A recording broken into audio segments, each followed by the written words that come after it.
şəxsi həyatımızda öz qərəzlərimizlə üzləşirik. Ümumiyyətlə məlumat əsaslı qərar vermədə bunun ilk mərhələsi datanın toplantısıdır və şəxsi həyatda bu datanın toplantısı qərəzlərin təsiri altında olur. Bu nə cür qərəzlərdir? Birincisi təsdiq qərəzi, bu ingilis dilində buna confirmation bias deyilir. Biz əgər nəyisə inanırıqsa, sırf bu inanclara əsasən data toplayırıq və inanclara zidd olan datanı çox da nəzərə almırıq.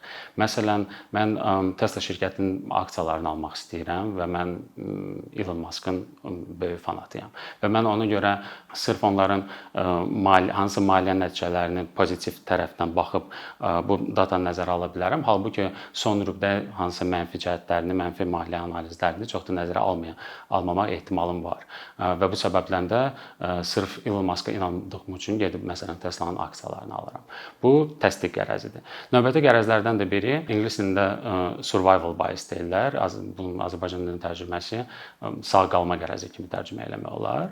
Burada biz yalnız uğurlu кейslərə fokuslanırıq və uğursuz keysləri nəzərə almırıq. Məsələn, ətrafımızda bir neçə adam uğurlu startap qurub, biz də bundan ilhamlanıb öz startapımızı qurmaq istəyirik və başlayırıq bu startapları analiz eləməyə.